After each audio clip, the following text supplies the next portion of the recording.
Environment day पर हम यहाँ पर आए हैं और आज हम होंडा की पूरी टीम हमारे पीछे और जानते हैं कि होंडा एनवायरनमेंट को लेकर क्या कर रही है, क्या क्या उनके रोड मैप हैं, कैसे प्रदूषण को कम किया जाए, जिसके लिए दिल्ली खासकर परेशान रहती है। वो सारे सवाल हम आज इनसे पूछेंगे। योगेश माथुर जी हमारे साथ हैं, HMSI के सेल्स एंड मार्केटिंग के डायरेक्टर हैं।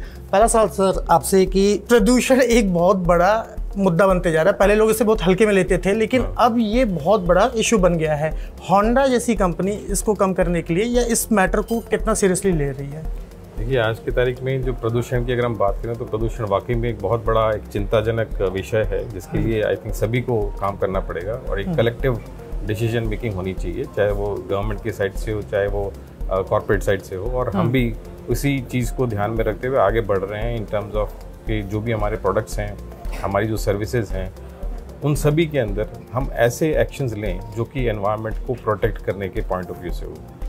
उन सारे मानकों को ध्यान में रखते हुए अगर हम अपने प्लांट्स की अगर हम बात करें तो हमारा जो प्लांट है, जो थर्ड फैक्ट्री में बेंगलोर में जो सबसे बड़ा प्लांट है हमारा, उसको प्लेटिनम ग्रीन को हमारे को अभी अवार्ड मिला है, विच सर्टिफाइज कि हमारा जो प्रोसेसेस हैं विद इन प्लांट वो सारे 100% एनवायरनमेंट को प्रोटेक्ट करने के मानकों के ऊपर आधारित है। इसके अलावा भी अगर हम देखें तो हमारे अपने जो प्रोसेसेस हैं, जैसे फॉर एग्जांपल अगर हम डिस्पैच करने की बात करें तो हमारी जो गाड़ियाँ प्लांट से हमारे डीलरशिप तक पहुँचती है, उसके अंदर भी हम कोई किसी भी प्रकार का कोई भी प्लास्टिक का यूज़ नहीं करते। अच्छा। तो वो कम्प्लीटली हमारे जो फिक्चर्स हैं उन फिक्चर्स के ऊपर लग के यहाँ पे आता है। तो अगर आप बाकी कंपनी से देखें और हमारी कंपनी में हम बात करें तो बहुत कम और in fact kind of negligible plastic का यूज़ है हमारे जो गाड़ियाँ डिस्पैच होती है उसके अंदर भी। तो हर छोटी छोटी चीज़ में हम ये ज़रूर ध्यान रखते हैं कि क्या ये एनवायरनमेंट के लिए है या नहीं, एनवायरनमेंट को प्रोटेक्ट करेगा या हार्म करेगा। अगर वो हार्म करेगा तो हमारे लिए बिल्कुल ना है। अच्छा, गवर्नमेंट का जो नया एक नॉर्म्स आया था BS6 फेज़ 2 का, इसको लेकर आप कैसे देख रहे हैं? देखिए, गवर्नमेंट की तरफ से इनिशिएटिव्स हैं कि प्रोटेक्शन किया जाए एनवायरनमेंट को, इसीलिए वो स्ट्रिक्टर नॉर्म्स की तरफ आगे बढ़ रहे हैं। तो अभी BS6 का जो OBD2 का नॉर्म आया है, तो वो OBD2 के मानक अभी 1 अप्रैल से चालू हो गया है और हमारे सारे प्रोडक्ट धीरे धीरे। कितना बड़ा मतलब आप इसको देखते हैं माइलस्टोन या कितना बड़ा चेंज देखते हैं एनवायरनमेंट को लेकर?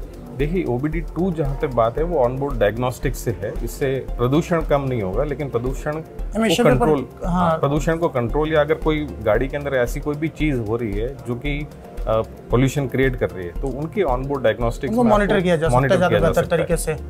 अच्छा, एक सवाल सर अगर आपसे न पूछूं तो वो थोड़ा सा अधूरा ही रहेगा कि हर कोई EV की तरफ जा रहा है। आपने कुछ समय पहले एक रोड मैप दिखाया था कि होंडा EV को लेकर क्या कर रही है। मैं अभी ये नहीं पूछूंगा कि आप क्या व्हीकल लॉन्च करने वाले हैं, कब लॉन्च करने वाले हैं, लेकिन कुछ भी अगर आप अपनी तरफ से जो बताना चाहें कि EV को लेकर या कुछ ऐसा, कितना तैयार हैं आप? ओके, तो जहाँ तक प्रदूषण का सवाल है तो प्रदूषण के लिए डेफिनेटली कुछ ऐसी टेक्नोलॉजीज लेके आनी चाहिए जो कि प्रदूषण को कम करे। और हमारी जो BS6 गाड़ियाँ हैं वो भी काफ़ी कम प्रदूषण करती है, बट यस कुछ नई टेक्नोलॉजीज़ हैं जिसमें इलेक्ट्रिक भी हो गया, फ्लेक्स फ्यूल मॉडल्स भी हो गए, उन सारे टेक्नोलॉजी पे भी हम लोग काम कर रहे हैं और अगले साल हम प्रोडक्ट एंट्री हो सकती है, अगले साल हम इंट्रोड्यूस करने वाले हैं। बैटरी स्वैपिंग में तो आप बता ही चुके हैं जी। तो हमने जैसे अभी मार्च के अंदर अपना पूरा डिटेल रोड मैप आप लोगों के साथ शेयर किया था। तो हमारा ओवरऑल प्लान है कि 2030 तक लगभग 1 मिलियन यानी 10 लाख करीबन गाड़ियाँ हम लोग बेचना चाहते हैं। तो over a period of time phase wise manner में हम नए नए प्रोडक्ट इलेक्ट्रिक के अंदर इंट्रोड्यूस करेंगे। तो 1-2 नहीं है, कई सारे रेंज। इसके अलावा जो आपके कई CSR एक्टिविटीज़ होते हैं होंडा के, अगर उसमें प्रदूषण को लेके कुछ आप बताना चाहें तो? बहुत सारी हमारे जो CSR की इनिशिएटिव्स हैं उसके अंदर हम जैसे सेफ ड्रिंकिंग वाटर है, बहुत सारे लोगों के लिए पानी एक समस्या है, तो उन लोगों के लिए भी हम लोगों ने अपनी CSR इनिशिएटिव्स में इंस्टॉल किए हैं ताकि लोगों को प्रदूषण मुक्त पानी की सुविधा उपलब्ध हो। साथ साथ में हम जहाँ पे भी हमारी डीलरशिप्स हैं, जैसे ये हमारी डीलरशिप्स हैं, इस एनवायरनमेंट वीक में 5 से 11 तक हम लोग लगभग 23,000 सैपलिंग्स अपने सारे कस्टमर्स को हम देंगे और उनसे ये गुजारिश करेंगे कि वो डेफिनेटली उन सैपलिंग्स को लगाएं, इंस्टॉल करें। लास्ट ईयर भी हमने ये इनिशिएटिव किया था। तो इस तरीके से हम लोग एटलीस्ट लोगों को एक इंस्पायर करने की कोशिश करते हैं कि सभी एक अपना योगदान दे कि एनवायरनमेंट को कैसे प्रोटेक्ट किया जाए, क्योंकि हमें अगर अपनी फ्यूचर की जनरेशन को कुछ ब्लू स्काईज दे के जाना है तो डेफिनेटली हर एक को इनिशिएटिव लेना पड़ेगा। किसी एक के इनिशिएटिव से काम नहीं चलेगा। Everybody has to take that responsibility. तो ये जो पूरा इंटरव्यू था, हमने इसको कोई भी टेक स्पेसिफाइड नहीं रखा, कोई भी हमने गाड़ी से रिलेटेड चीज़ नहीं पूछी, सिर्फ एनवायरनमेंट से रिलेटेड चीज़ पूछी, क्योंकि मुद्दा भी यही था।